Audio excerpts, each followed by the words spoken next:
Hey Blue Fleet, how we doing? Welcome to Ace Attorney Night. Hi.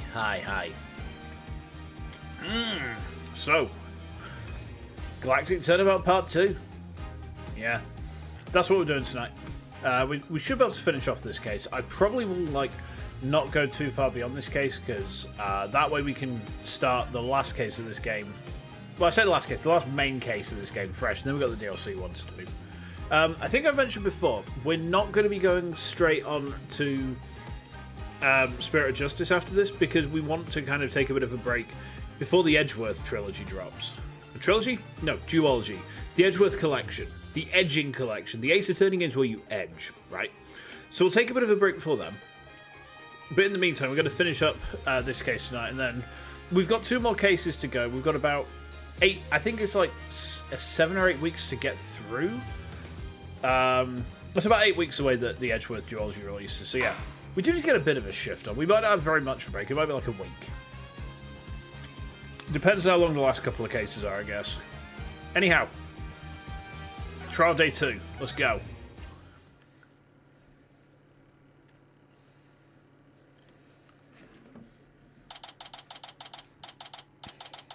December the 20th, 10:15 AM. District Court. Courtroom number 5. Day 2 court is now in session. All rise. But where's the judge? Yeah, where is he? I suppose we should reconvene the trial of Solomon Starbuck or something. Objection! Your Honor? Could you please come out from under your bench? There are no more bombs, I promise. Oh, yes, my apologies. I'm still a little jumpy when it comes to trials involving bombs. I mean, first the courtroom exploded. And then Mr. Tanati self-destructed. I guess that's one way of describing what happened to Tanati. Anyway, it seems that Mr. Justice was seriously wounded by Mr. Tanati's actions. So you, Mr. Wright, will be taking up the defense? Do you have an understanding of what has happened in the trial so far? Yes, Your Honor. The defense is ready. Very well. Is the prosecution also ready?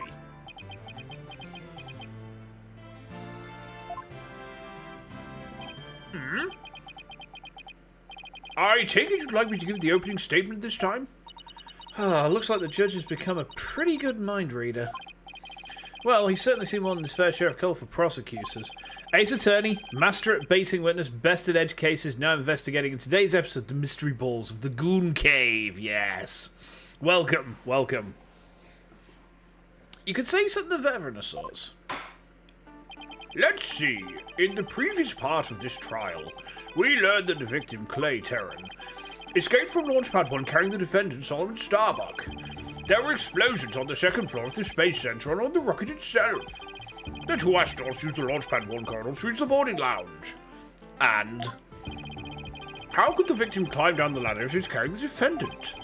That was the mystery that needed to be solved. But Mr. Justice proved that the victim was killed in the boarding lounge. Prosecutor Blackwell, were you able to discover any new facts related to this point? Upon further investigation, we discovered an oxygen tank fragment in the lounge. Surprisingly, it would appear that Justice Dono's argument was correct. So that means the testimonies of the first 2 people on the scene are suspect. There were 2 people who claimed to be first on the scene. But can we truly trust their statements? Let's see. The 2 people were Detective Candice Arm and Yuri Cosmos, right? You think one of them might have given a false statement to the police? Yeah, it's certainly possible. We might have to do a little more digging. Bit of burr dang. And just as our team was about to cross-examine Detective Arm, the courtroom bombing incident occurred, and the trial was put on hold. That accursed fellow. He killed my witness. He killed Detective Arm. He definitely put the kibosh on anyone asking her about what she saw. Exactly. In other words, the question of who killed the victim in the boarding lounge has once again become the main focus of this trial. Now, so obviously Prosecutor Blackwell still thinks it was Mr. Starbuck. Fulbright said that Blackwell has a thing against the astronaut. Nevertheless, The defense argues there was a third person in the lounge and that's who killed the victim. Objection! To make such reckless claims in a courtroom takes a bold man. Or a stupid one. There was no third person in the boarding lounge. Or have you gone dotty already? Old man. Objection! We'll see who's the dotard after I trounce you with my years of experience, little boy. In any case, Mr. Starbuck claims he saw someone leaving the lounge. Furthermore, a Space Center employee also saw a suspicious figure at the scene.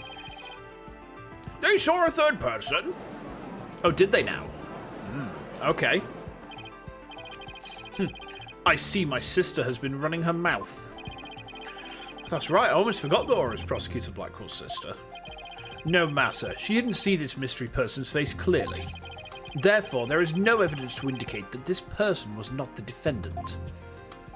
I guess the possibility that the figure was Mr. Starbuck is still there. In brief, we need to determine if a third person was there or not. To this end, we should hear the testimony of one of the first people on the scene. Director Cosmos, huh? Alright, this should be good. Very well. Bailiff, please bring the witness to the stand. Battle cruiser operational. Why, I believe I've seen you before in the newspapers. Of course you have. Of course you have, for I am Yuri Cosmos, director of the Cosmos Space Center, which was of course named after me, Yuri Cosmos. Don't you have anything you wish to ask me? Looks like he's all geared up to do some bragging. 7 years ago, I successfully launched the Hat-1 and...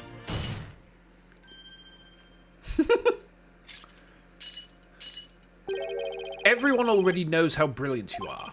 Even I am trying to hold back my tears at seeing such a great man standing before me. So could you please proceed directly to your important testimony? Ha ha ha! I see this fine young lad has a proper appreciation of greatness. Then allow me to begin my epochal testimony that will be recorded in the annals of history. That speech of Prosecutor Blackwell's just now, it sounded more to me like he was poking fun at Director Cosmos. It's probably for the best that it sounds right over the director's head. Now then, Director Cosmos, the condensed version of your illustrious testimony, please. Alright, what's the battle cruiser got for us? Detective Arm and I rushed towards the boarding lounge together. We went via the control room, peeked in from there to see what was going on inside. We saw a figure standing in the middle of the lounge and Terran lying on the floor. I hate to say it, but I can only imagine the standing figure must have been Starbuck. Oh god, excuse me. Burper.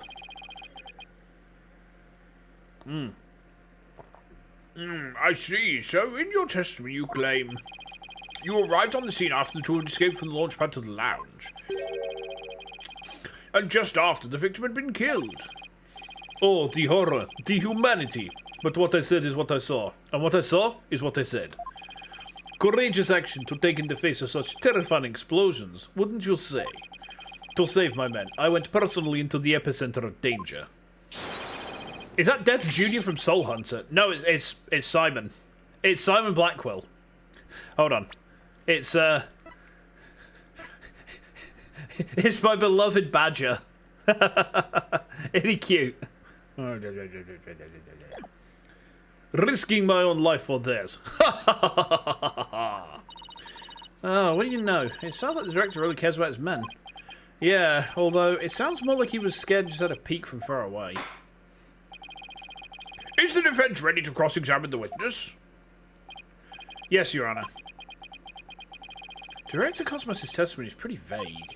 I'm going to have to press him and draw out more information before I do anything else. Alright. You are the boss, Phoenix. You are the boss. I love the fact he just looks like a battle cruiser captain. That's brilliant. Hold it! Where were you coming from? The 6th floor. We were making sure any stragglers made their way to the 4th floor. It was then that we heard Starbuck and Terran and hurried to the 3rd floor lounge. On my Galactic scooter here, of course. Why do you keep calling it Galactic? Does it have something to do with space? Of course, it's specifically designed to be used on galactic battleship. I see.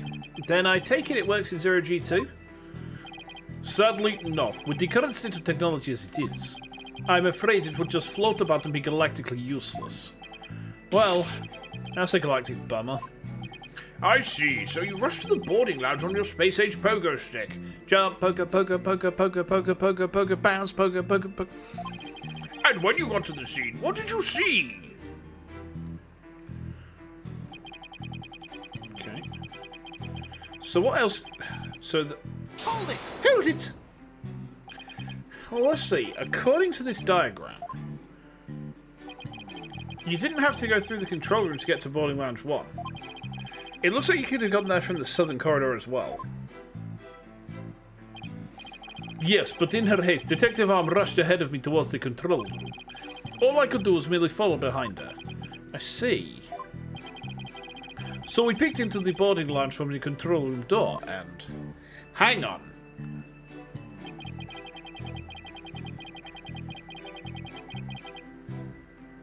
Hold on. It can only be operated by the director. How has she gotten through the door if he's the only one who can operate it? Hold it! So you couldn't see who that figure was clearly or what they were doing. Sadly, the only thing I could tell was that it was a person standing motionless. The defendant, no doubt, staring aghast at his deed. What other explanation is there? Oh, I'm so close, but without evidence, I can't prove that person is the third party. I don't relish in this, and... I think he does. Hold it! Aura Blackwell also saw a suspicious figure in the lounge, but she gave the statement that it was too dark to see the person's face clearly. Did you see this figure's face clearly? No, not clearly. The lighter they were holding illuminated the area around their feet at the time. But other than that, I could see little else. That's why I could see Darren, but I couldn't see who the other person was. So, for all you know, it might not have been Mr. Starbuck. Is that correct? I would like to believe that. Starbuck isn't the type of man who's capable of murder. Objection! When the witness entered the boarding lounge, there was no third person there. Isn't that correct, Great Space Center Director? Yes, that's right. Only Starbuck and Terran were there by that time.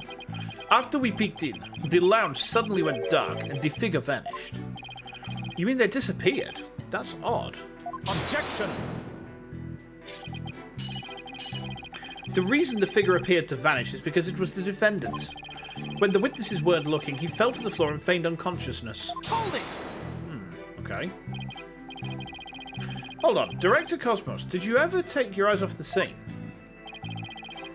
Just for a brief instant, about as long as it takes for a shooting star to go by. So, if you took your eyes off the scene, then this third person could have escaped during that time. But what escape route could this person have used? The direction opposite the control room, the southern door to the elevators. There's no security lock on that door, so it would have been possible to escape that way. Objection! Hey Hades, how you doing? All things are possible, right, Dono? The real question is, do you have any proof? Well... If we're just talking possibilities, we can each profess whatever we'd like. An inmate who used to be a university professor and lunar researcher used to say that there is a kingdom of little green men who live under the surface of the moon. We can't glitch our way through this trial. I think we'll be alright. I think we'll be alright. Oh, we had the election results, by the way, guys. And guess what? Guess what? As long as they don't punish us in the name of Sedman for what we've done to it. But I say, where's your proof that this quaint kingdom exists? He's calling your theory a work of fiction, boss. And he's right, I don't have any proof yet. The Tories had a bad time. The Tories got destroyed. I think they lost something like 250 plus seats. They got absolutely just demolished, just bossy blasted. Whoo, boy. Alrighty. About time they got a spanking, you know it. The southern door was a possible escape route. I'd better make a mental note of that. Director Cosmos, may I ask you a question? Yes. Why did you look away from the boarding lounge? Ha ha ha! There's actually another tale of bravery behind the answer to that. It was when Detective Arm saw the figure and raised her gun. Being a great humanitarian and protector of mankind, I tried to stop her. What? You're saying Detective Arm raised her gun as soon as she saw the figure? I imagine her instincts as a detective told her they were the killer. I don't know about that. And were you able to prevent Detective Arm from firing a gun? I'm afraid I was too late. I was unable to stop her. She identified herself clearly and then she fired 2 warning shots at the shadowy figure. This information about Detective Arm's actions sounds critically important. Please add it to your testimony. Okay. Detective Arm fired 2 warning shots at the figure. Hold it! Hold it! And neither of these 2 shots hit the culprit. That is correct. The detective appears to have missed on purpose. But did she really? There's something about this that bothers me. So, Detective Arm fired 2 warning shots, did she? That's the first time that info's come out. I wonder if we can find any inconsistencies. So, the game seems to be suggesting that the shots fired are the important bit in this particular segment. So, a single bullet hole? Right, okay. Detective Arm fired 2 warning shots at the figure. It's too obvious, but we're going to play this. Objection! There we go. It was the obvious one. Are you sure you were really paying attention to what Detective Arm was doing? You'll doubt my words, words that will someday be written down in history books. Somehow, I don't think that those exact words will ever be written down in any history books.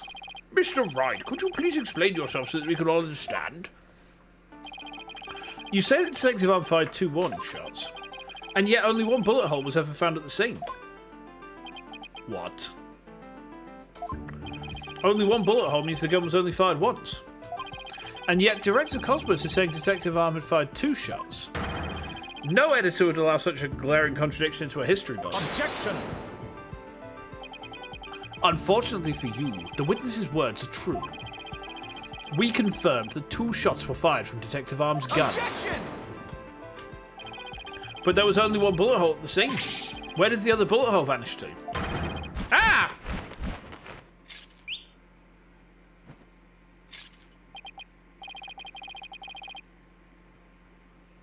You should know the answer to that already. I should? During the previous trial, a certain oxygen tank was presented as evidence. We've already discussed that it was ruptured in the lounge, have we not? Well, it appears that the thing that ruptured it was a bullet. A bullet that was found near the tank, to be precise. This bullet was fired from a .38 caliber gun, the same caliber as the detective's gun. What? Okay.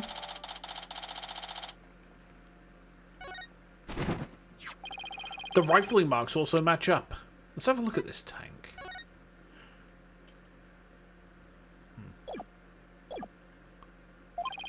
There's no question that the bullet was fired from Detective Arm's gun. Okay. Rifling marks. They're like a gun's fingerprints on a bullet, correct? Judge, how many... This is like the 3rd case you've asked that. This is the 3rd case, man. Pay attention. And examining the rifling marks on a bullet can tell us the gun it was fired from. One of the bullets the detective fired found its way into the holographic image display. The other bullet came to a stop near the victim's oxygen tank. The evidence confirms the director's statement that the detective fired 2 shots. My beautiful contradiction. Gone. All gone. So that bullet hole was from a 38 caliber, huh? I better update the record. Okay. Very good. Now we know about the fate of both the shots Detective Arm fired. Mr. Wright, does that clear up all of your questions? Detective Arm fired 2 warning shots. One hit the holographic display and the other hit the oxygen tank. Does that really clear up everything about what happened at the scene? I don't think it does. We'll save that, though. We'll scum it on through.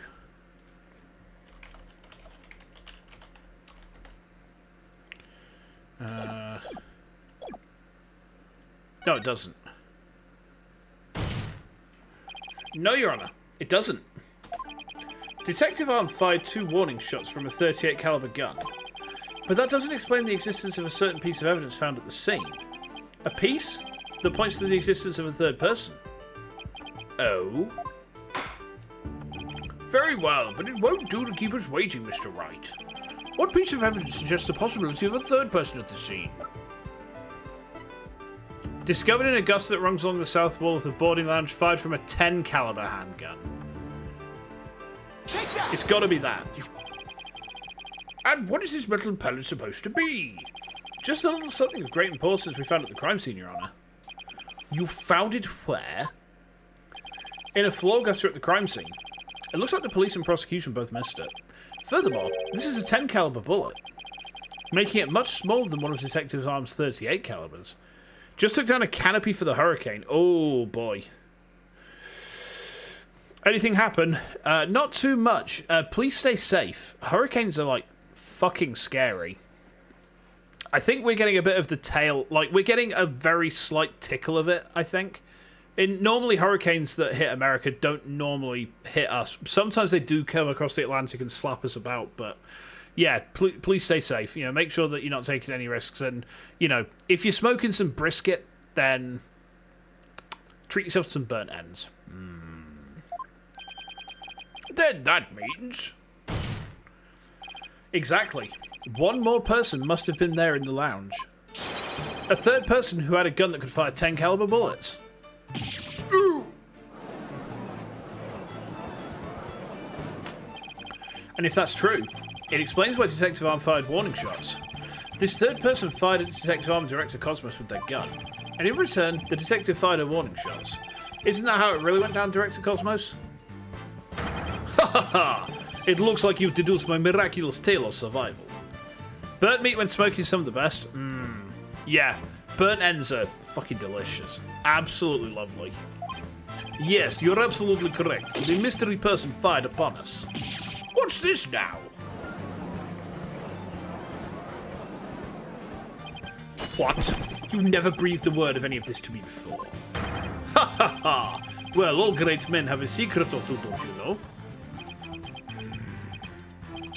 Foolish old geezer. So Director Cosmos really has been hiding the presence of a third person all along. Director Cosmos, I want you to testify to the court about what you really saw. You may be a very great man, but in my courtroom you are just another witness. You won't receive special treatment here. Now please give accurate testimony. Alright, what's coming this time? Detective Arm and I rushed to the control room together. In the lounge, we saw a figure standing in the middle of the room and tearing on the floor. We were still in the control room to the east when the figure fired at us. Okay. Given that there was no third person in the lounge when the witness entered it, does this mean that the person who fired the gun had to have been the defendant? Not necessarily. It's still possible it was someone else. Most likely, as soon as Detective Arm and Director Cosmos discovered this person, they escaped through the southern door, the one that didn't have a security lock. Objection! Double-edged swords are a tricky lot. Mishandle one, and it is you who is cut down. Ow. Oh, that was meant to happen. Huh? Your reasoning could apply if Spaceboy were the killer as well. Think about it. After being discovered, he could have fired the 10 caliber gun. Detective R would have responded by firing 2 warning shots. All he had to do was feign unconsciousness to prevent the possibility of a third person. But Mr. Starbuck didn't have a gun in his possession when he was found by the police. Nor has a gun been found at the crime scene. Its absence can only be explained if there was a third party who took it to them. Objection! Recall the existence of a trash chute in the boarding lounge. The defendant could have simply thrown the gun down the chute. Objection! But you can't deny the possibility of a third person leaving with a weapon. Objection! It's up to you to prove that possibility. And I trust you haven't forgotten my little piece of decisive evidence. What evidence? Why, the detonator switch that was found in Mr. Starbuck's pocket, naturally. The most compelling evidence of all that tells us he is the culprit. Oh, I did forget all about that. Look, your boldness, how deliciously obvious it is that they lack the evidence to rival mine. Wow, he sliced our third person through to ribbons and served it to us just like that. Yes, well, I have questions of my own, actually. That bullet that the mysterious figure shot, what did it hit exactly? It hit me. So, does that mean you're a ghost? I was wondering when you would realise it's your boldness. Director Cosmos is an authentic, bona fide ghost. He can even pass through walls. Oh! Objection! Prosecutor Blackwell, shame on you for teasing the nice old gentleman. Your boldness, it was all in jest. Please show yourself again. Are you sure? In that case, how did you manage to survive being shot, Director Cosmos? Ha ha ha! I'm glad you asked. It was a miracle befitting a great history-making figure such as myself. The bullet hit my glorious Medal of Honor, whereby it ricocheted, thus saving my life. What?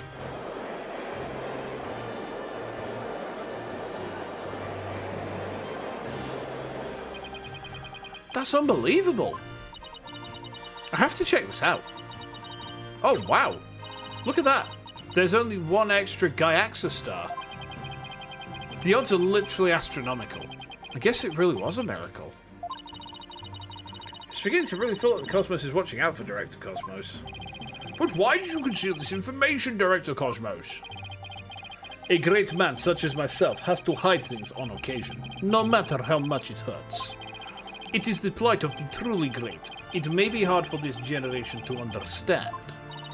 I don't know, but it sounds fishy to me. What else is he hiding? Let's just cross-examine him and see what we can find out. Now then, Mr. Wright, your cross-examination, please.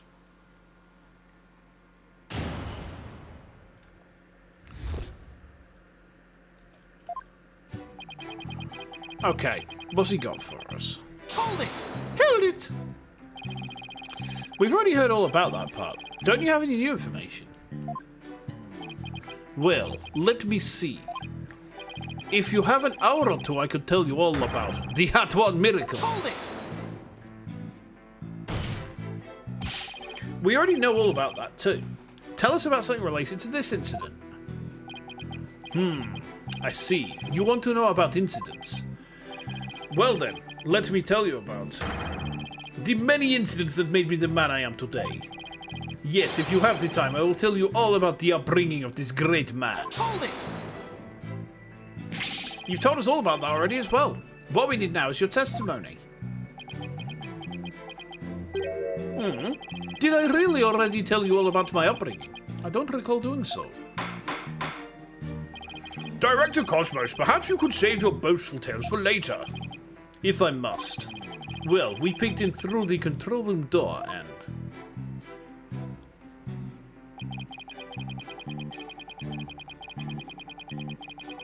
Hold it! Okay. It's got an awful warm all of a sudden.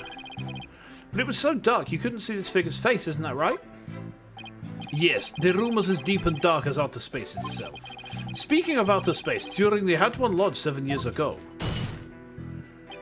If it's about that Hat One miracle again, you can sod off and tell it to a stray mutt. People ask me, like, why do you love Simon so much? I present to you this sentence. You can sod off and tell it to a stray man. Excellent idea. No reason why the animal world shouldn't hear of my greatness. And so they shall. But first, your testimony. What happened next?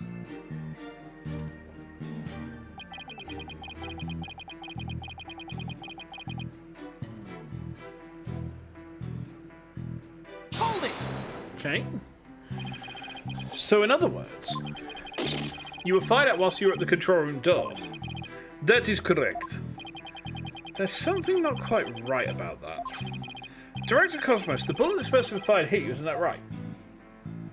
Yes, it was a miracle. A miracle befitting a great history-making figure such as myself. You get it? Same reason that you love Alistair from Has Been Hotel? See, I have never seen Has Been Hotel, so I'm missing context there, but if they're Simon-coded, then I'm all for them. The bullet the figure fired hit me whilst I was in the control room.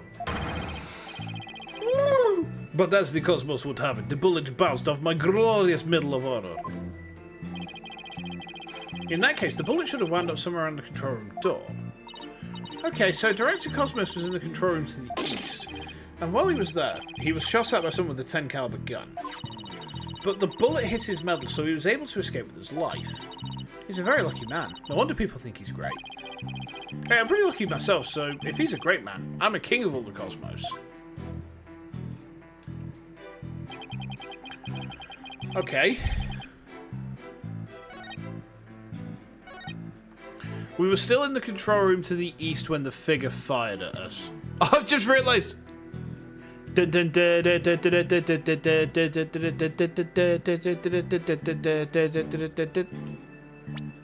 I'll save there.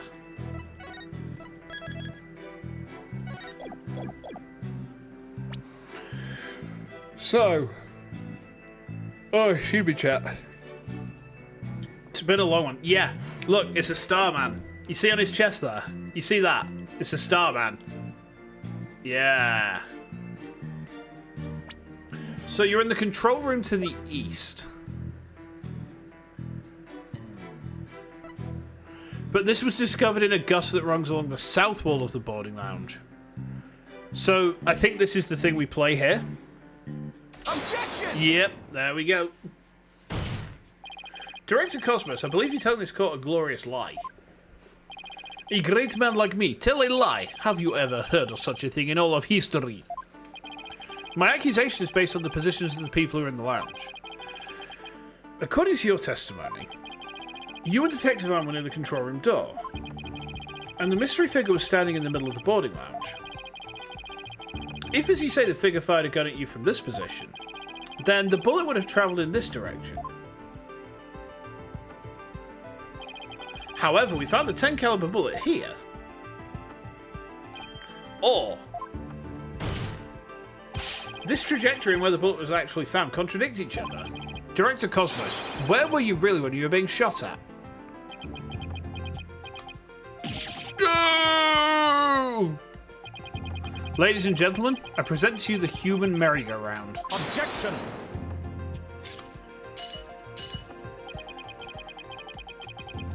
Don't tell me you've forgotten already. Didn't the witness himself tell you? The bullet is his medal. Of this, there is no mistake. Objection! But in that case, the bullet should have been found in the east side of the room. Are you trying to say that you can explain this inconsistency? Of course. I didn't think so. Wait, what? Oh, great Director Cosmos. Yes? Is there something you'd like me to expound upon? You were in fact not in the control room to the east, were you? You were looking into the lounge from the door to the south, is that not right?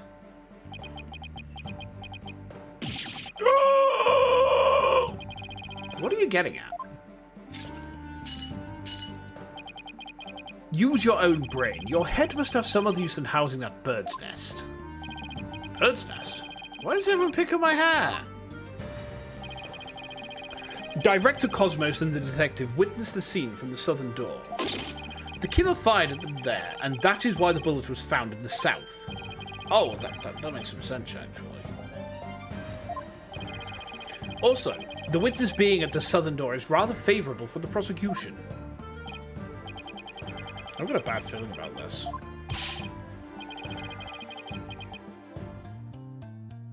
How about it, Director? If you don't tell the truth this time. Yikes! His handcuffs! You will become but rust upon my sword. I relish the chance to cut down a great man. Alright, I'll tell the truth. Just put your sword away. You are correct.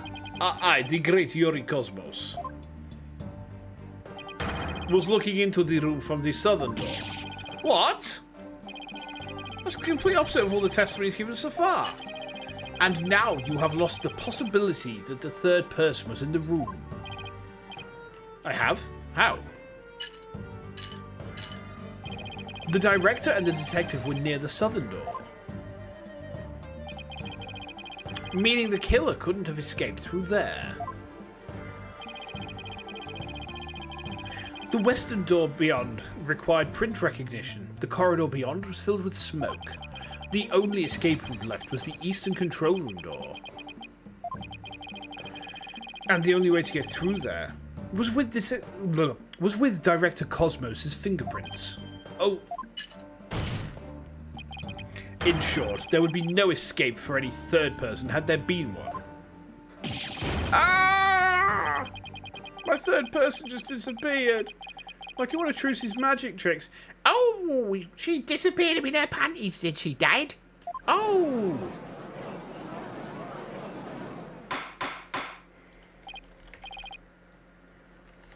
Order! Order in the court! Director Cosmos, why did you tell such an outrageous lie?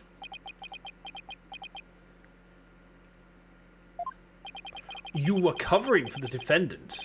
Isn't that right? Yes, it was all for the love of my men. If I said I was in the eastern control room, it would mean that the culprit could have escaped through the southern door. It would have meant that there could have been a third person. All I wanted to do was protect Starbuck. I said I was in the control room to invent an escape route for a third person. What a convoluted lie. Was he really covering for the defendant? It looks like we've come to a conclusion. That the defense's argument, the possibility of a third person, has crumbled.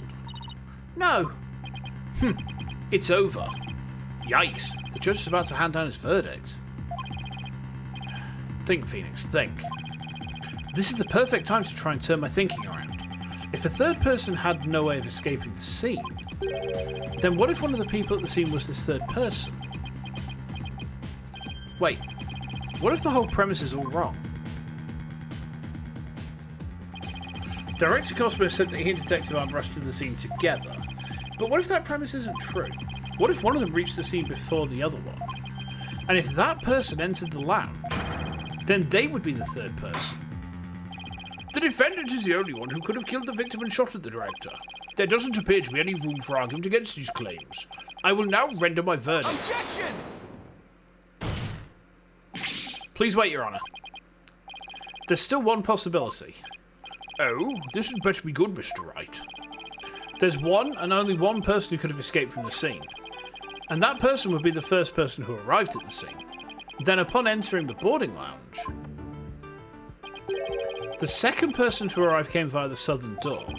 That's why the first person fled from the room, using an escape route that was accessible only to them. Ah, I see. Okay. So we're fingering Cosmos. Alright, understood. Very well, let's hear more about this theory.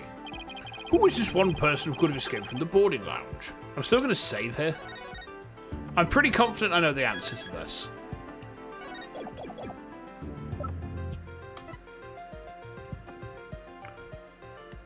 Take that! What? But that's...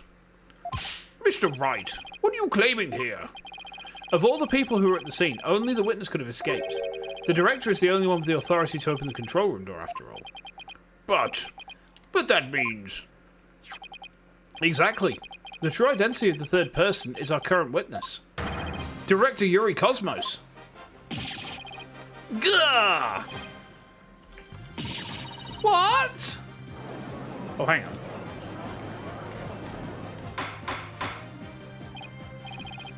Order! Order in the court, I say. Mr. Wright, you explain yourself in more detail. I assert that Director Cosmos arrived at the scene before Detective Arm and entered the boarding lounge alone. Detective Arm arrived after that and saw a suspicious figure who was actually Director Cosmos standing in the lounge. And that's why she fired those 2 warning shots. Gah! I've been hit on the starboard side. Oh, Captain Wright, it's the director on the enemy ship, sir. A magnificent shot. Warning shots fired from the enemy ship. Prepare to intercept. Cosmos, you have told a lie in this court once again. I've been hit on the port side. The enemy has called in reinforcements. Earth to Cosmos, control sensor, requesting permission to actually return to reality. But my ship will not go down to anything less than the ultimate weapon of evidence. Objection! But I do have evidence. In fact, you could say that your battleship bears its scar. Ugh. If Director Cosmos is the third person or a Blackwell saw, this third person fired Detective arming Director Cosmos with their gun. And in return, the detective fired her warning shots. Isn't that how it really went down, Director Cosmos? Haha, it looks like you've deduced my miraculous tale of survival. Yes, you're absolutely correct. The mystery person fired upon us. Director Cosmos must have been the one who fired the 10 caliber gun. When Detective Arm discovered him in the lounge, it only makes sense that he would have turned and shot at her. Therefore, the evidence on the director's body is of a different kind of relevance than before. Once we compare it against another piece of evidence, the mark that you receive from the third party will be all the proof we need to prove that you were the one there in that lounge. Ooh! Brace for further impact. Comparison against this piece of evidence will prove that you were the one in the lounge. I think it's the bullet from Arm's gun.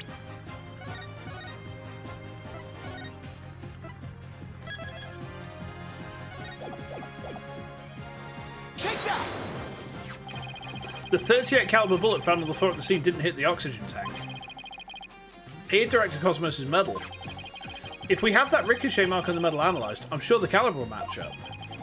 And if that mark proves to be from a 38 caliber bullet, it will prove that you are the third person we've been looking for. Gah! The bridge is destroyed, losing altitude. All hands, abandon ship. When the Cyclops is on fire and so is the music. If that's true, then what about the bullet that hit the oxygen tank? It was the 10 caliber bullet. In other words, it was the bullet fired by Yuri Cosmos. Isn't that right, Director? No, you've got it all wrong. What? The engines have started again. It's a miracle. I'm not going down yet. Witness, stop this at once and confess the truth. If you don't want the history books to say that a great man was a great liar, then accept your fate and tell the truth. Are you giving me orders? Me, the great director of the Cosmos Space Center. Gah! But the cosmos revolves around me. Look at him spin. Ah! Someone get me off of this thing. Order! Order in the court. Will someone please stop the witness from spinning? Whew. Oh, he is dizzy. Whew. Thank goodness we were able to stop him from spinning off the face of the earth. While he was twirling, I took the liberty of running an analysis on the mark on the medal. It was made by a 38 caliber bullet, matching it with the size of Detective Arm's firearm. Ugh. Are you ready to confess the truth, witness? No, you've got it all wrong. This is just a misunderstanding. Is he going to start piling on more lies? It looks like it. But no matter how many lies he tells, I'll just expose them, one by one. I'll make that big lie tell the truth.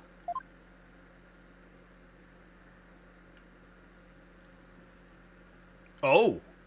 Have we finished that part of the trial already?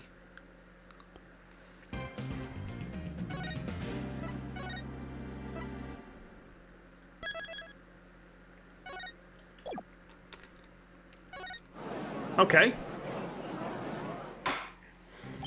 Director Cosmos, a new possibility has been presented by the defense. They are claiming that you were this third person. Ah, forgive me. I'm so sorry. So the great pioneer of space development is revealed to be just another fabulous cur. I have only one question for the likes of you. Shall I send you off quickly or very quickly? Ah! The evidence doesn't lie, Director Cosmos, so don't try to talk your way out of this. Fine, I'll tell the truth. It's all just as you say, Mr. Wright. It's true that I was there in the boarding lounge. I got there before Detective Aram, and when she arrived, she fired warning shots at me. I was afraid people would mistake me for the killer, so I escaped to the control room. I then went past the elevators and all the way around to the boarding lounge 1 again. I came up behind Detective Arm and pretended to be the second on the scene. Oh, okay. What a troublesome old man you are, with such convoluted deeds and thoughts. I see. So then, are you still insisting that you did not kill the victim? Of course I am. When I arrived at the lounge alone, I saw the true killer.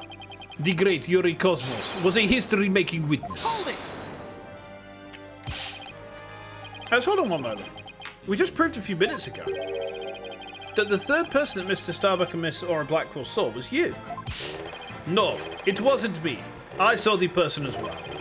If I were the killer, why would I lie to cover up for Starbuck? I would just leave him to take the fall. Oh, that is an excellent point. All I wanted to do was protect Starbuck. I said I was in the control room to invent an escape route for the third person. Well, it does make sense if he told those lies to cover for Mr. Starbuck. Still, a lie's a lie, Athena. So, Director Cosmos claims he's not the culprit, but where's the proof? Ah, I just remembered. I have an alibi. Miss Blackwell said she saw the killer at 10 AM, correct? Yeah. And? Well, I was on the 4th floor helping with the evacuation effort. Ask any member of the staff you'd like. They'll corroborate me. The director is not fibbing to the court for once. I confirm that he has an alibi for the time specified. So, you're claiming that Miss Blackwell saw the killer commit the crime first at 10 AM? And that you arrived at the lounge after that? Yes, and I believe the person I saw is the same person that Miss Blackwell saw. Although, it was pitch black, so it was more of a shadowy figure and less of a person. And I couldn't actually see their face, but it was definitely the silhouette of an earthling. As long as he has an alibi. We can't very well claim Director Cosmos was the killer. No, we can't. Then again, maybe we don't need to yet. I wonder if he was really covering for Mr. Starbuck. Your Honor, the defense moves to have the director testify about the person he saw. Very well. Director Cosmos, your testimony, please. Okay.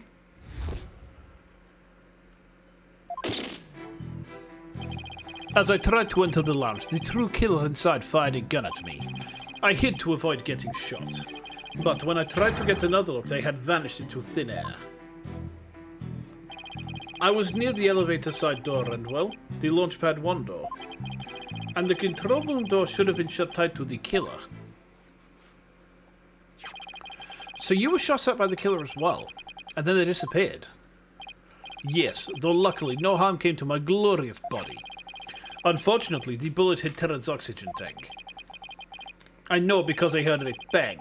That must have been the sound of the tank being ruptured.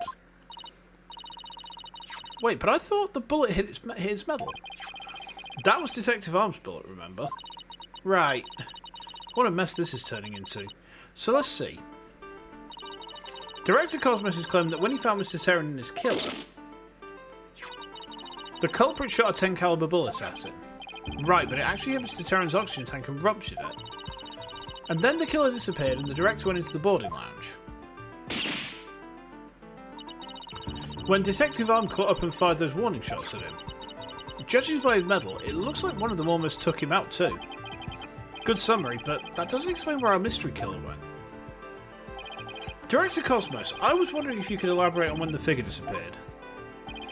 I'm ashamed to admit I tried to hide myself when I was shot at, but when I peeped back into the lounge, the real killer was gone. I rushed into the lounge straight away to investigate. But what I found was Terran with a knife in his chest and Starbuck out cold on the floor. So we have a culprit who vanished from the scene and had no escape route. Vanished without a trace. It's truly like one of the great mysteries of the cosmos. Silence! Yes, Daddy. A riddle of the ages indeed, but I'd rather know how a fibbing leech such as you can be lauded as great. A great man is always misunderstood in his own time, but he must remain true to himself even if those around him do not understand. That might be the first true statement he said all day. But how do you suppose this person managed to vanish so suddenly? Simple, because it was Spaceboy himself. When he was spotted by the director and Aura, he quickly feigned unconsciousness. That would certainly take all the mystery out of the idea of a vanishing culprit. I want to raise an objection, but I don't have any counter-evidence. Director Cosmos, when you saw this person, did you also see Mr. Starbuck on the floor? No, because it was as dark as a black hole in there. I didn't see Starbuck until the other person vanished and I entered the room. That wasn't exactly helpful. Sorry, bear with me a second, Chad. I just heard something. Give me a moment.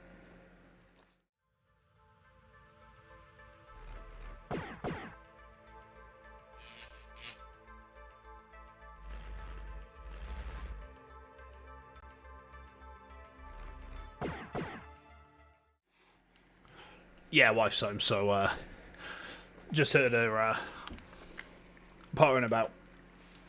Okay. I'm prepared to accept your surrender right, Dono. I can't find any holes in this testimony, but I can't give up. Mr. Wright, why don't you let me help? While the director was giving his testimony, I detected a cacophony of discord, which means he's hiding his true feelings from us, huh? This just might help us find out what happened to our vanished killer. That'd be great, Athena. Let's see what you can do with him. Mood Matrix time. Alright. You got it, boss. I wouldn't want to miss this chance to delve into a great mind. Yuri Cosmos, prepare to hand over the secrets of your heart to me. Okay, it's widget time.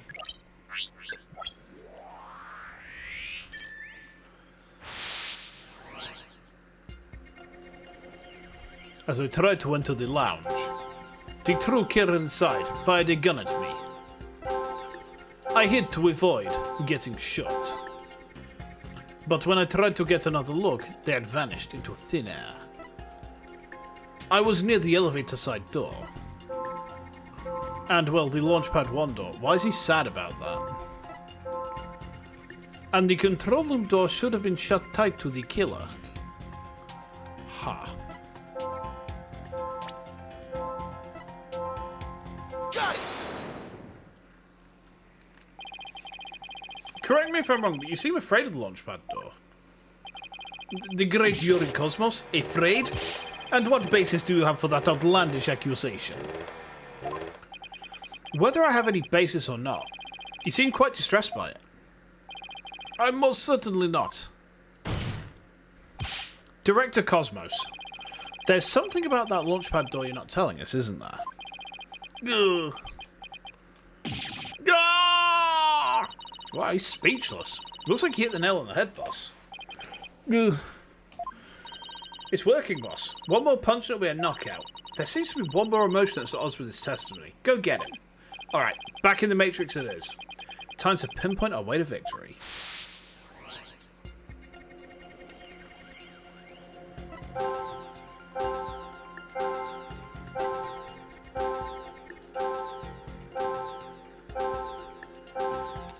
Is it the anger?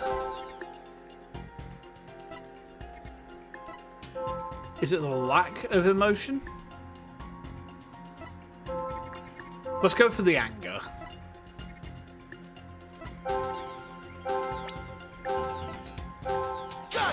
Nope, it's not the anger.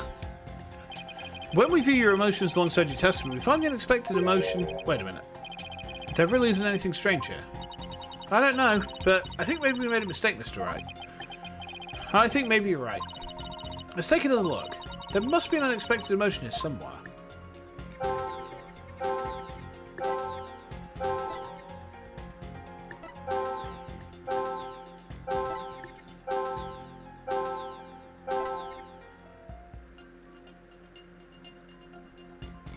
Why is he not surprised by this? Got it! You must have thought it was very strange that the killer vanished into thin air. I did. That kind of thing just doesn't happen usually. And yet at that time you barely registered any shock at the occurrence. What? Why are you... Ugh. I can only think of one reason as to why you weren't surprised by the killer's vanishing act. You must have had a good idea of where they went. Isn't that right? What? No, of course not. That's preposterous. Only I can enter the control room. And the area beyond the launchpad door was filled with smoke, making it impassable.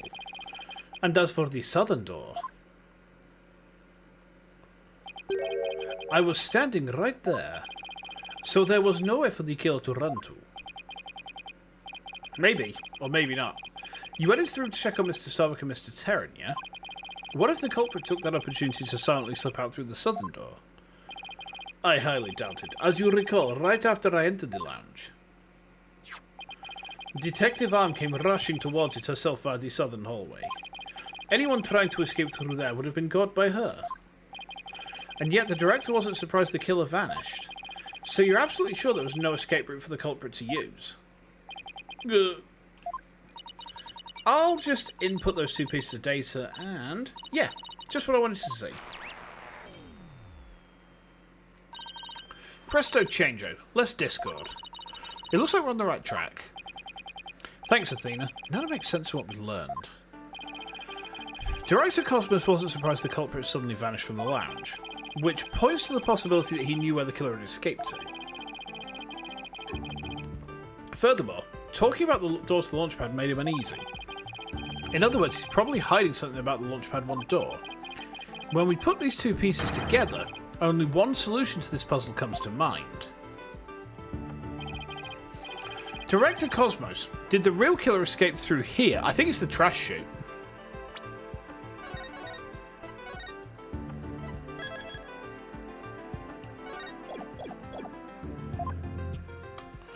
I think it's the trash chute.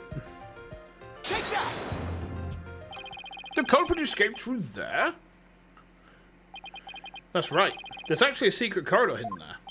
What are you talking about? There are no secret corridors there. Or anywhere. It's not that? That's what I was afraid of. Okay. So they didn't escape through the trash chute. Well, that's the only answer that's, like, glaringly obvious. Did the real culprit escape through... I mean, if he's afraid of the Launchpad 1 door, did they escape through there? Take that! The culprit went through the Launchpad 1 door to escape, didn't they?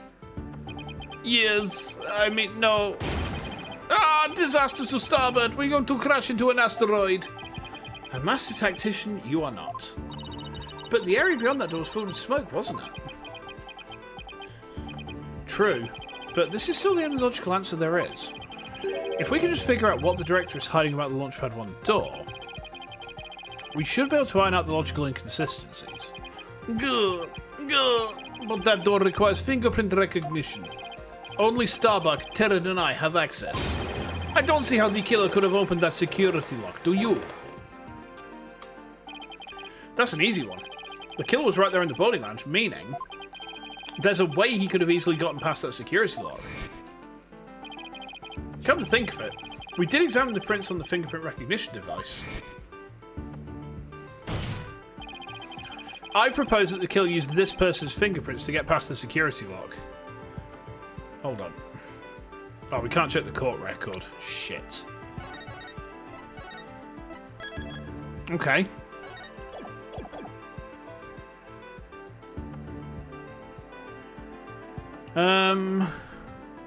I think it's the victim.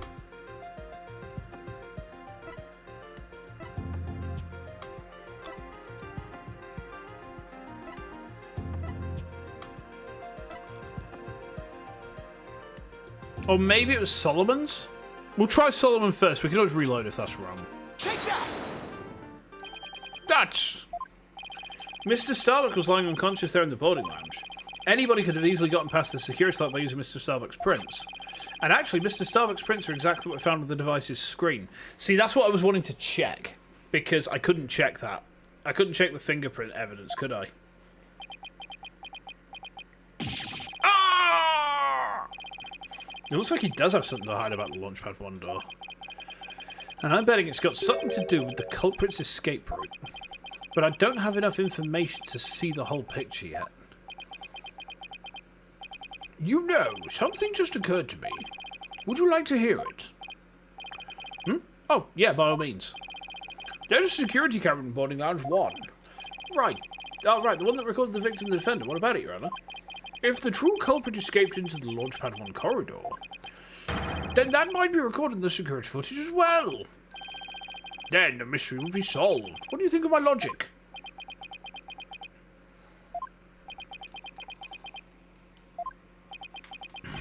Poor RG. I hope you didn't strain your faculties too much for that, your baldness. I beg your pardon. Look, if we play the security footage beyond this point...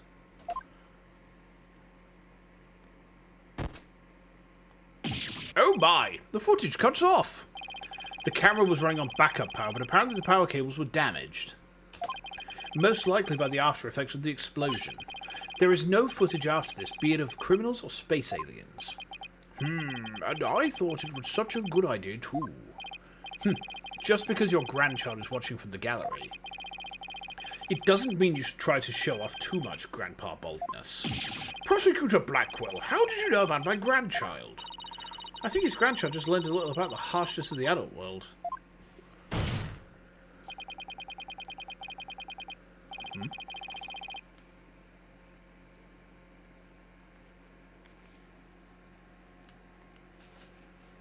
Setting aside the issue of grandchildren, I'd like to have the witness continue.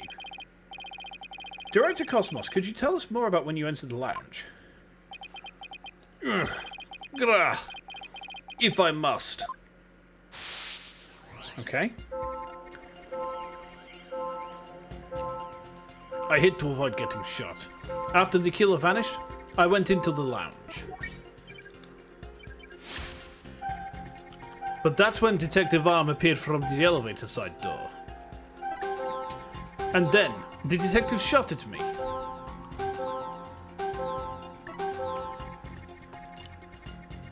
So you see, the killer could have only escaped to the launch pad, right?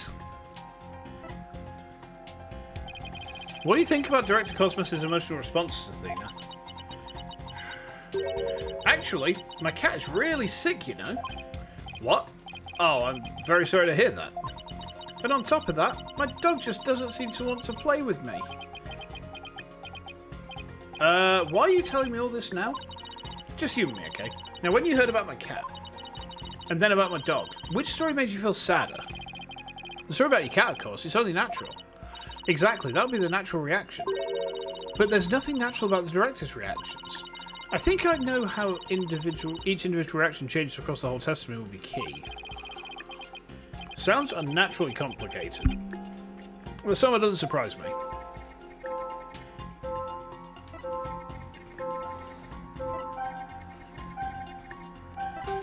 Unnaturally complicated?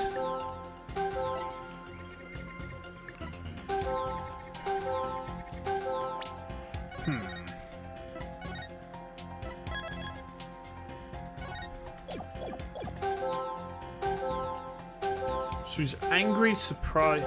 Those all make sense, though.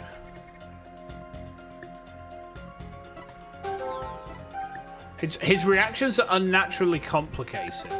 I think it's pointing us here.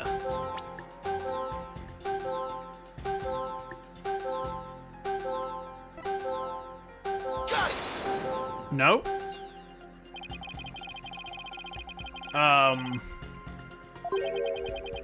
It's not that one. Wait, why can't I skip through this? We've seen this before. We've seen this text before. Why can't I skip it? Let me skip it. Let me skip it. Come on. What the fuck? Why did I get locked into that? Sorry, the game says we need to pinpoint where it's needlessly complicated. As an American, I have your condolences. Voter disillusionment has been a thing for a great deal of time. It's actually mostly a conservative follow-on. So, it's, I mean, Labour winning is not great, don't get me wrong. But at the same time, voter disenfranchisement is because we've had 15 years of nothing getting any better at all. It's all according to Keikaku. But we'll see. I don't think new parties will win next time. Because the thing is, like, what choice have we got between new parties? We've got a Welsh Assembly Party, who really are just there to serve Wales. We've got Scottish Independence Party, who want Scottish independence and not very much to do with Westminster. We've got fascists who can go and actually fully fuck off and just like go burn in a fire somewhere. We've got hippies who I voted for, but who have no realistic chance of ever getting out because people hate them for some really weird reason. And then you've got the Liberal Democrats, who most people just remember as being traitors when they formed a coalition with the Tories in 2010 in the first fucking place. So, yeah, not ideal either way.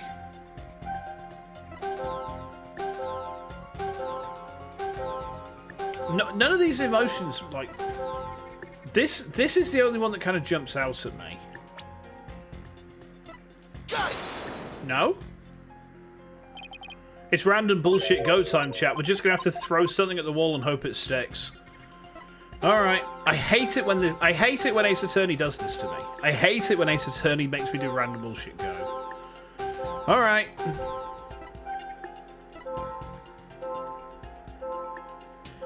Lord Trashbin.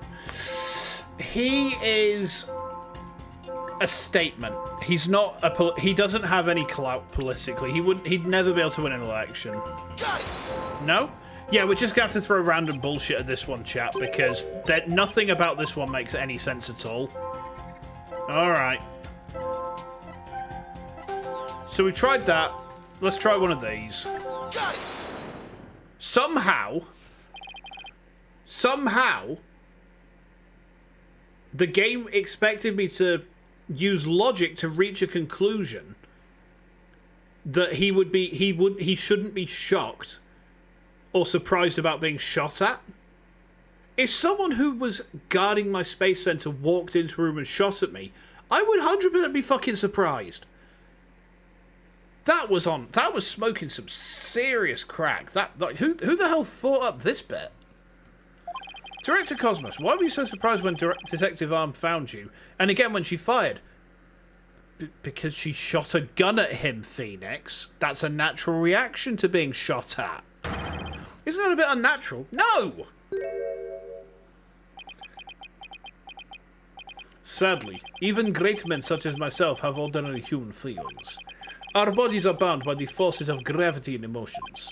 Even a great man such as myself experiences surprise on occasion.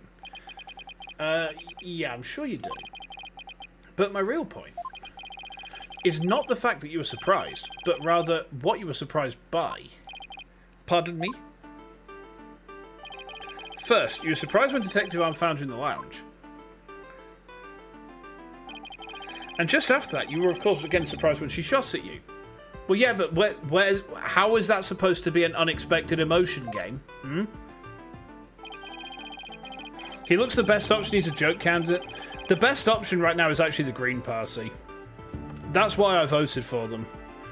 Like, when Labour were actually, like, centre-left, I voted for them because their policies were sensible. Then they went Tory light, and I was like, I can't vote for them anymore. But considering what you're surprised about, a strange phenomenon occurs here. It does. Director Cosmos, what is strange about your surprise reaction is the fact that you were... Huh? Surprised twice? More surprised when Arm came? What? What's this game trying to lead me towards? Sure, you were surprised when Detective Arm shot at you. But the surprise you felt when she found you in the lounge was much greater. Was it? How was it? Huh?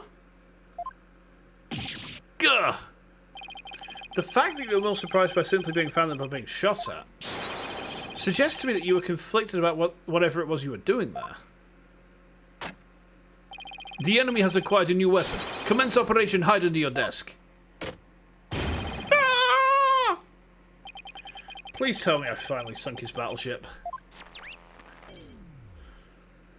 That one didn't make any sense to me, but alright, whatever game. Boss, I'm getting less Discord now. This must mean he really is hiding something about that door. The launchpad door. Whatever he's hiding most likely has something to do with the killer's escape. I wonder what it could be. If he was doing something suspicious around that door, maybe we can spot some change between before he came to the room and after. Detective Fulbright gave us a photo taken after the crime. Let's run a comparison. Let's see. This is footage of the door before Director Cosmos arrived. This is how the door looked after the director entered the lounge. Hey, look at that. There is change. Something's definitely different. Is there? Is it? Hold on.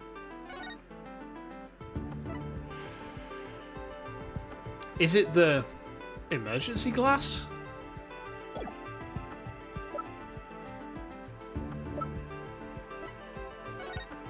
It is. That's turned.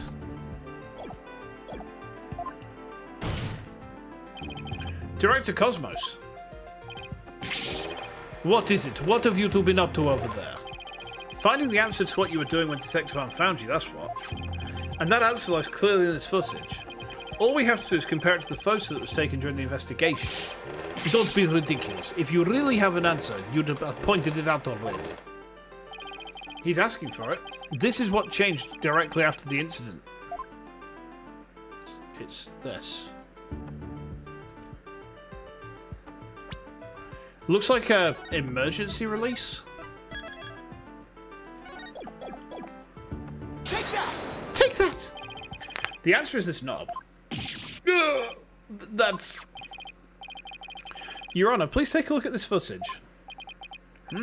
Let's see. Take a look at the knob next to the launchpad door. As you can see, it's horizontal. Yes, it is, isn't it? However, when we investigated the scene of the crime yesterday, the knob was vertical. And what does that mean? It means that sometime between before the director arrived and after, someone turned this knob. Oh! After the scene was discovered, you were the only one who could have turned the knob. Come on now, Director Cosmos. Let's hear what you have to say. What were you trying to do by turning the knob on? What were you trying to do by turning that knob by the door? Ah! Fine, I admit it. You're right. I did turn that knob. That knob is a safety lock meant to keep the launchpad in place. I was afraid there would be more explosions, so I wanted to move the launchpad away. You wanted to do what? Hey, didn't Ponko tell us something about how they prepare for launch? She said that once the launchpad's fully assembled, it's moved to the launch site.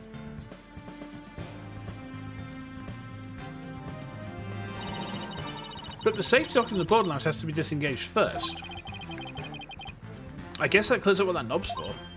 Oh, so if the killer escaped into the Launchpad 1 corridor, maybe they were transported along with the Launchpad to the launch site? I don't think so. The Launchpad 1 corridor was filled up with smoke. I don't think they could have escaped through that corridor. So then where did the killer escape to?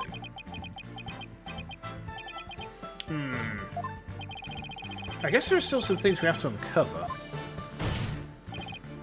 Director Cosmos, I request that you tell us about moving the launchpad in more detail. Fine, but listen carefully, for I'm about to give history-making testimony. Okay. I had no choice but to disengage the safety lock.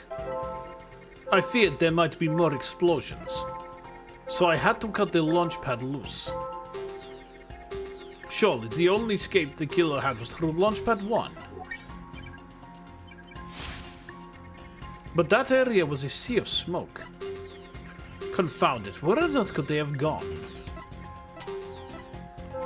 I think it's this.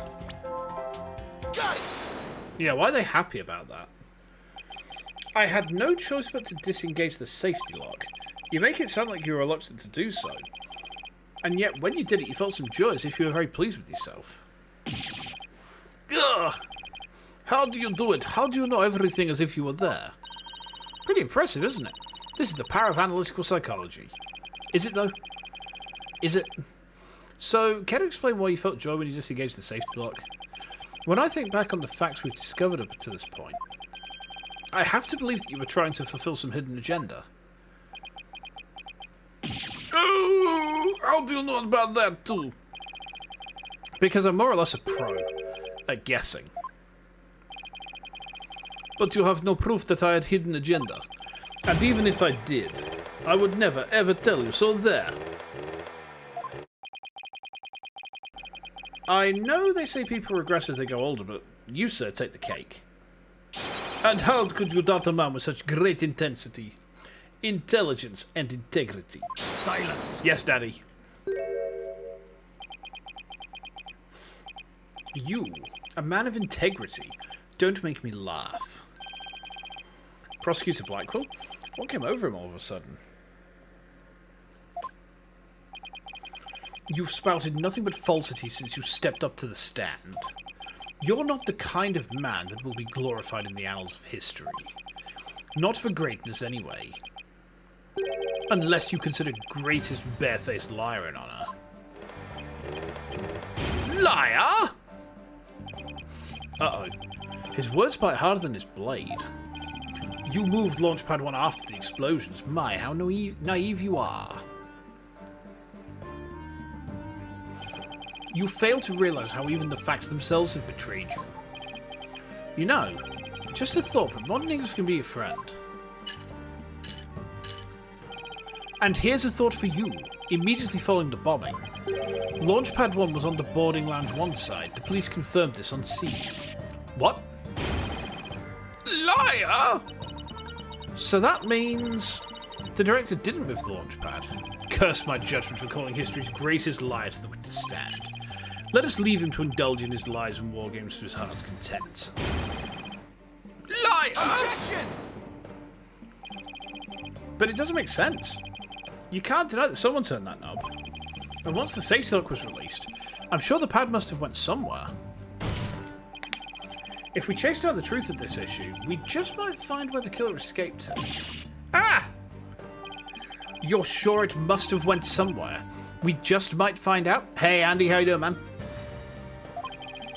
Your arguments are nothing but conjecture, bluffing, and wishful thinking.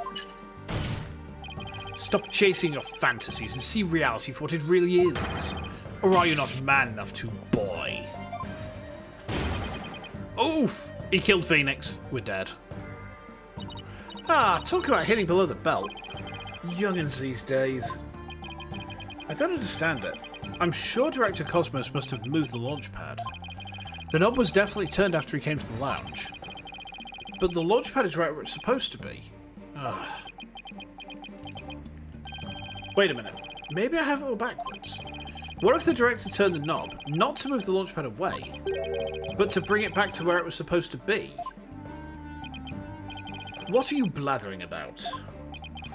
What if the launch pad was at the launch site before the incident, and then after the incident, Director Cosmos moved it back to its usual spot? All he had to do was turn the knob to call the launch pad back, and it would be right where the police found it. Ah! Oh, he lost his... he actually lost a hair there.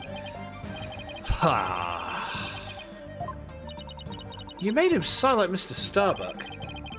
Was what I said really that off base? It pains me to have to explain how wrong your own logic is to you. However, our greatest liar turned the knob only after he discovered the crime scene. Indeed, the pad existed beyond the lounge when our Astro Wanderers made their escape. A fact that has been recorded for posterity on filmless film. Oh, right.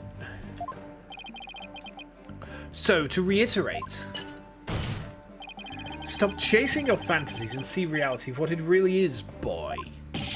Ah! Get a grip, Mr. Wright, and focus. We know the launch pad must have been moved, but our deductions and the actual facts of the case are in direct contradiction to each other. Well, maybe the two astronauts never actually boarded the rocket. This footage could be fake, taken with body doubles after the incident or something. On second thought, that's too far-fetched even for me. You still haven't made it to the second game on this. Do you mean like Ace Attorney generally, or like this trilogy specifically? This is game number 5. Yeah, this is game number 5 of Ace Attorney.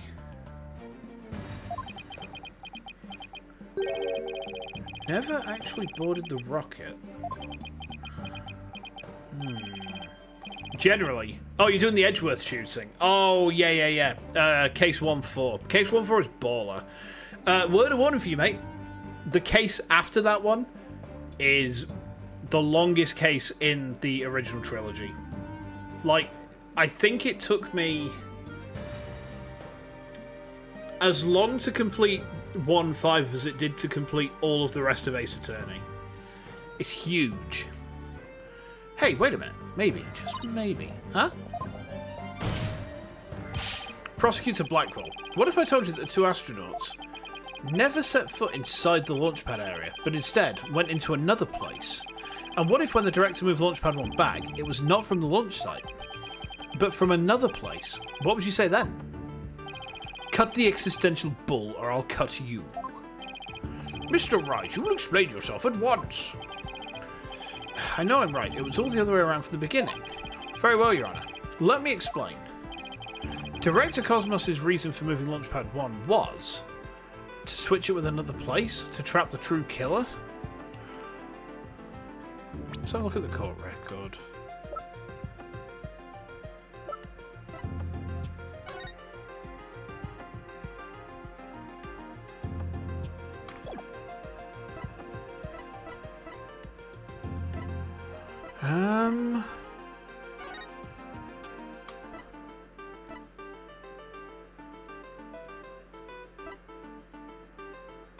What if it's to swap it with the Space Museum?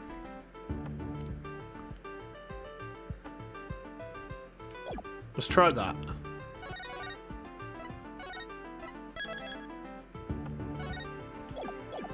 Let's try that. Because he wanted to switch it with some other place. I'm sorry, but did you say switch it? But what could he possibly have switched the launch pad with? Oh, you'd be surprised, Your Honor. All it takes is a little thinking outside the box, and the answer becomes clear as day. This is what he'll switch with Launchpad 1.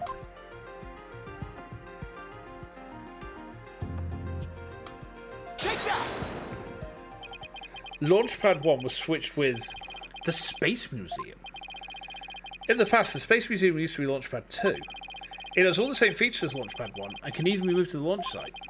Meaning, the Space Museum and Launchpad 1 can also be switched with each other. You can't mean. The rocket the astronauts boarded was not the one in the Launchpad 1. It was the one in the Space Museum. Oh boy, here we go. What?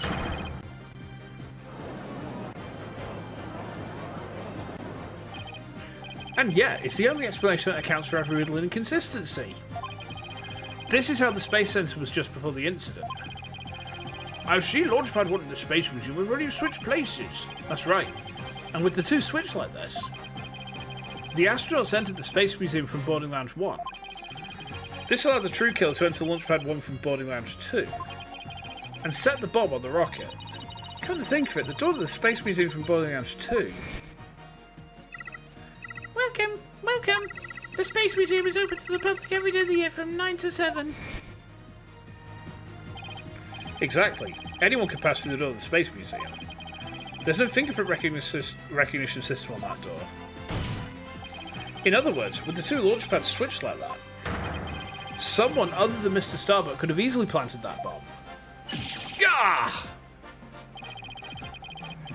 After setting the bomb on the rocket, the culprit snuck into Boarding Lounge 1 and waited there concealed, in order to kill Mr. Terran when the two astronauts emerged from the Space Museum.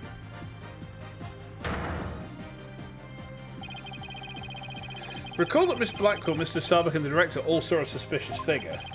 who we can suppose after killing Mr. Terran, made their escape into the Space Museum. After that, Director Cosmos switched the two launch pads back, without realizing the killer was inside the Space Museum.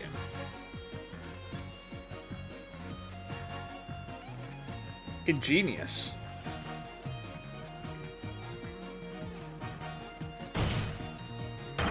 The killer then left the Space Museum and made a clean getaway. Gah! Right, Dono. I see you know how to handle a sword and handle it well. Perhaps I should call you Swordmaster Bluff. That's... Huh? Did he just respect us? I'm scared and aroused.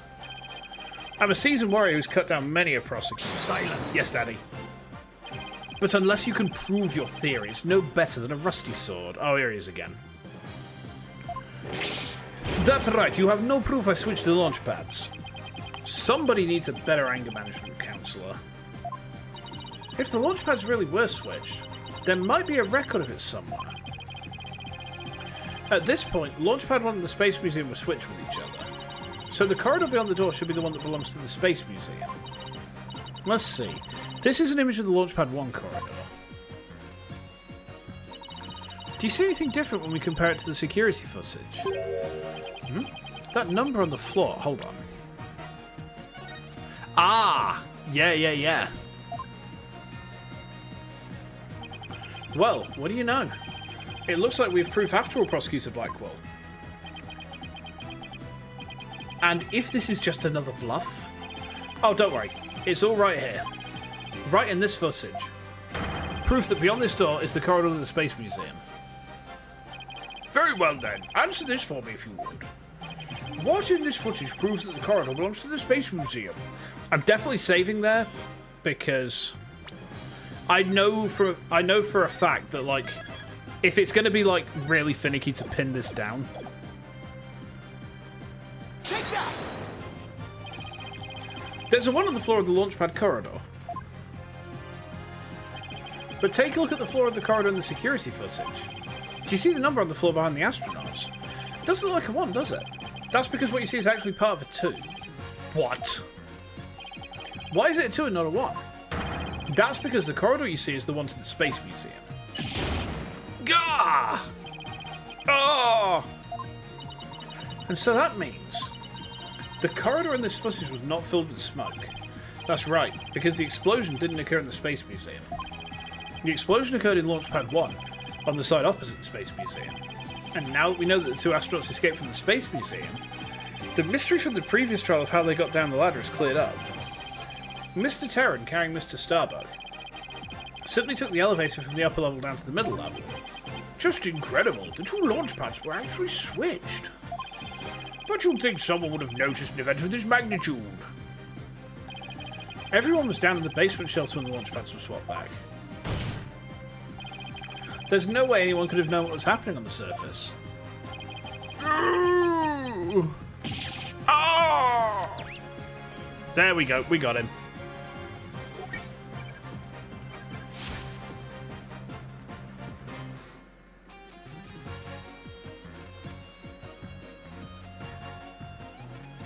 Okay.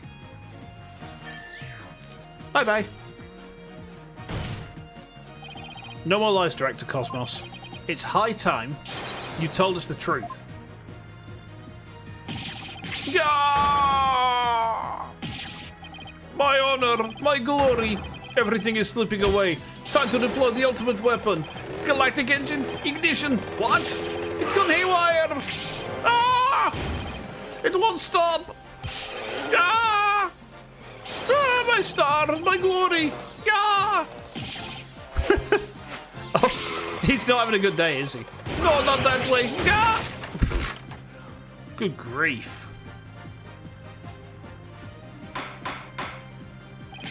Bailiff! On your steed after that witness.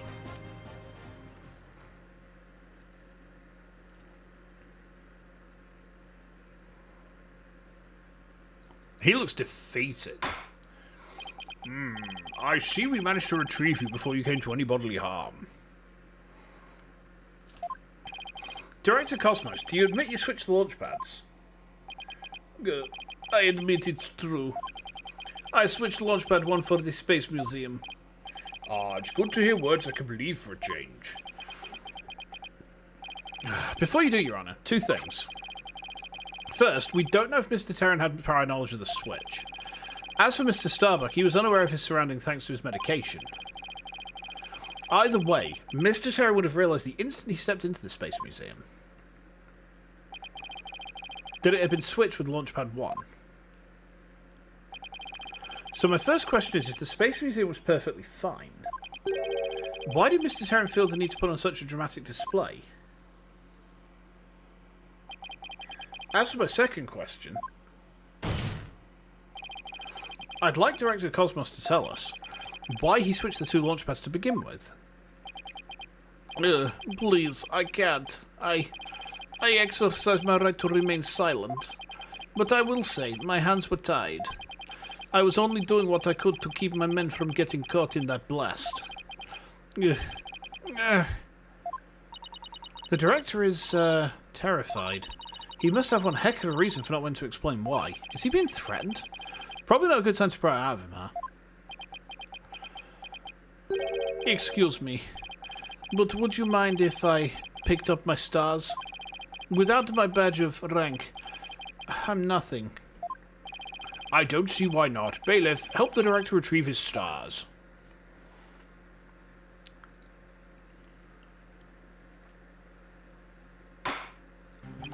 It appears the possibility of a culprit other than the defense has presented itself.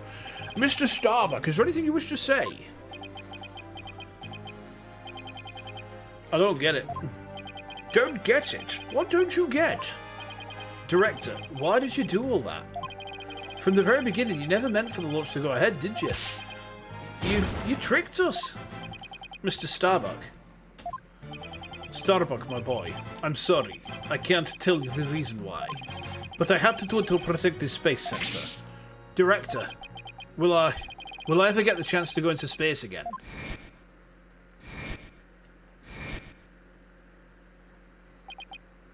Yes, of course. I won't rest until it happens.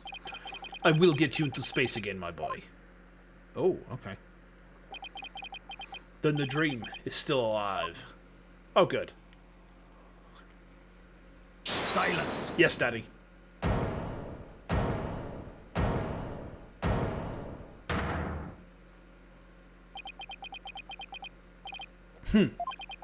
You're not going into space, Starbuck. But prison, I won't have it any other way. Why are you so hard on him? Yes, I accept that the launchpads really were switched.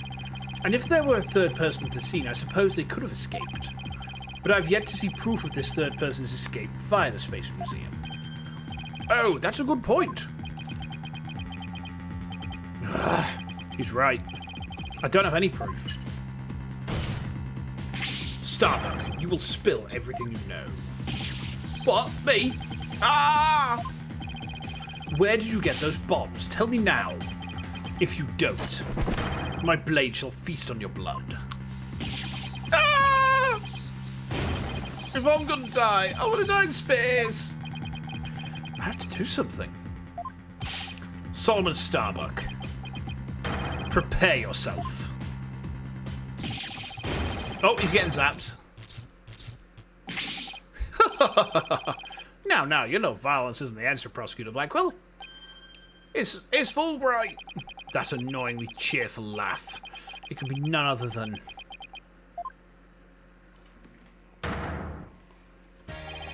Champion of righteousness, Bobby Fulbright here. In justice we trust. Detective Fulbright. Sorry to keep you waiting, Mr. Lawyer. I hope I'm not too late. I don't believe we had an appointment. I tried to hurry, but I ended up helping a little old lady cross the street. And then I had to break up a cat fight. I tell you, justice sure is a full-time job. Was it a fight between cats, or... Why are you here again? Because the defense isn't the culprit. I came to make sure that justice is served. I don't have any idea what you're talking about. Fulbright, I always thought you were a bit touched in the head. But have you finally succumbed?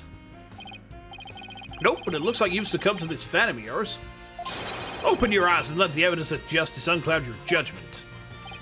What evidence? Come to think of it, he did say something about finding us some evidence. Thanks, you two. I feel a lot better now that I've been able to get that off my chest. I'm gonna work extra hard to find that perfect piece of evidence for you. I didn't think he was serious, though.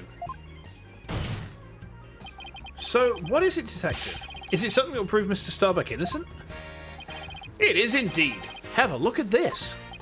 What's this? A lighter? That's right, a lighter thought to have been used by the culprit, no less. The Space Museum's cleaning robot picked it up. It has the victim Clay Terran's blood, along with his killer's fingerprints on it.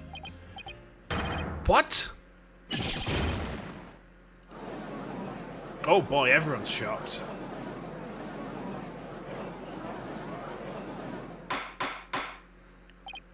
Order! Order! Detective Fulbright, can I assume that the fingerprints don't belong to the defendant? You bet! Mr. Starbuck's totally innocent. This is it. This is just what I needed. Your Honor, this is decisive evidence that supports the defence's earlier claim. Oh, it's happening again.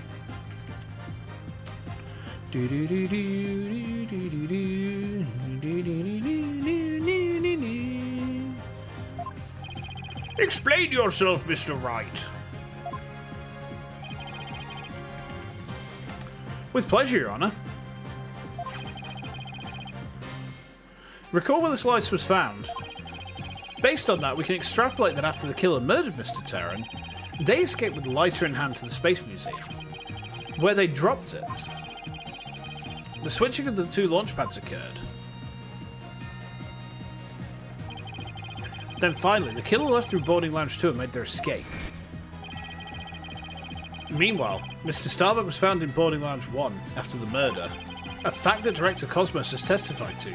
Therefore, Mr. Starbuck couldn't have possibly been the one to drop the lighter there. Silence! Yes, Daddy.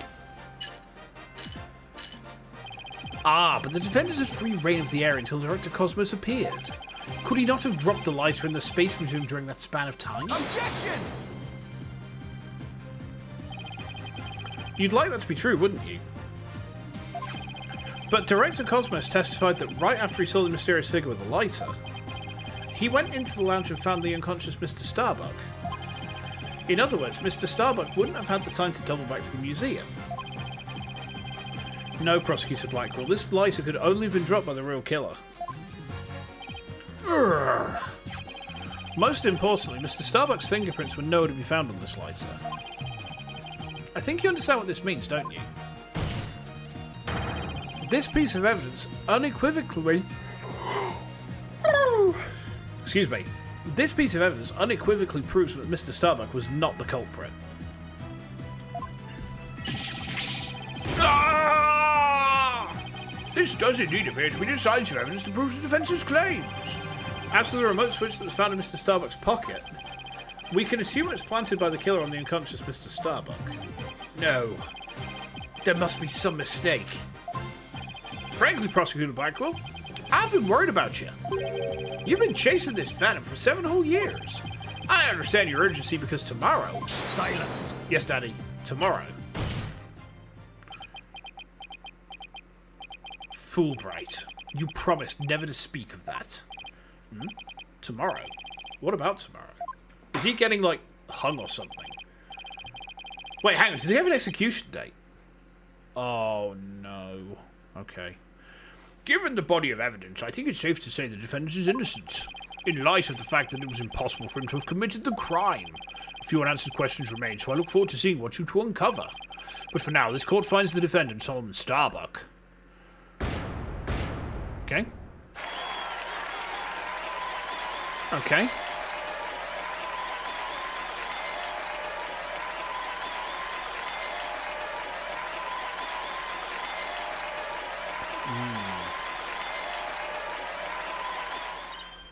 Yeah, we did it, Mr. Wright.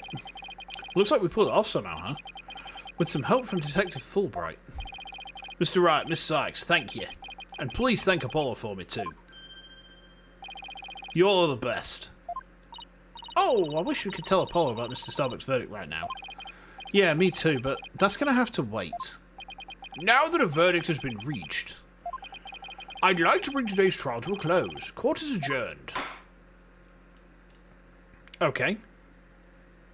Objection! What?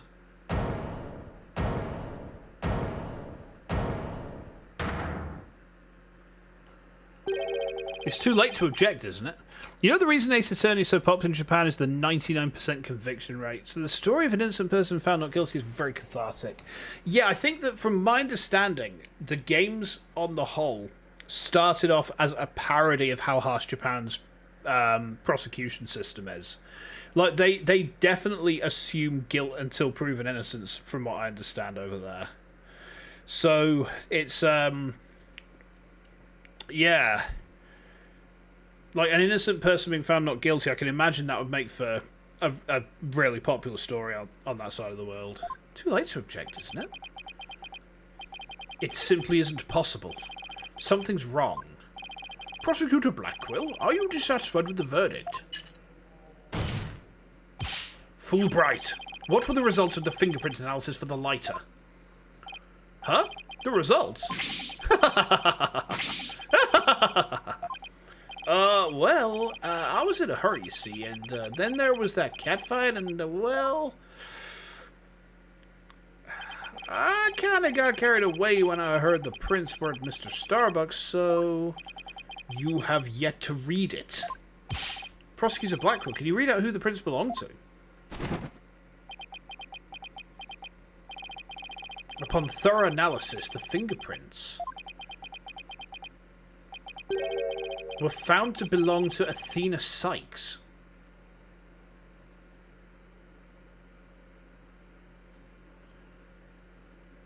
Huh? So says the report. What? What? Huh? Me?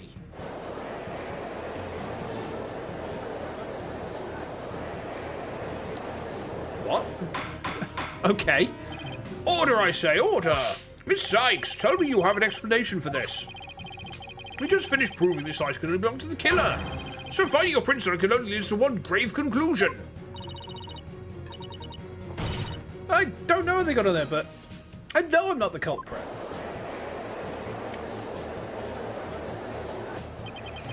This can't be happening.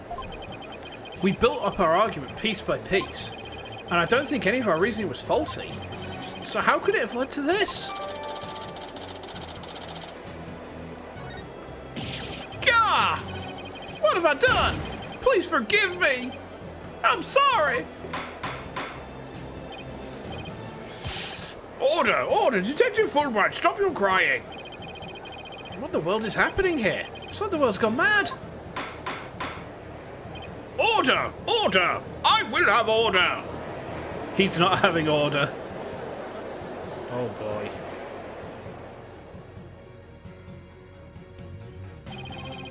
Confusion spiraled into utter chaos. After all we'd fought for, the truth had turned cruelly on us to accuse Athena of the crimes. Somewhere, somehow, everything had gone terribly wrong.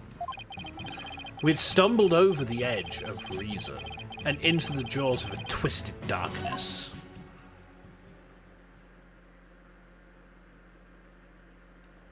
Oh, that's the end of the episode. What a place to leave it. Oh my god. Okay. Okay.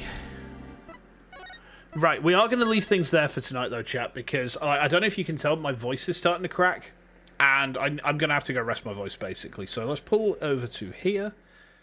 Alright. Okay. So. Oh, I just realised that for some reason Blackwell's not moving. He's not pinned to me. Hold on. Can I? There we go. There, he's pinned to me now. He wasn't quite cuddled up tight enough. Oh boy.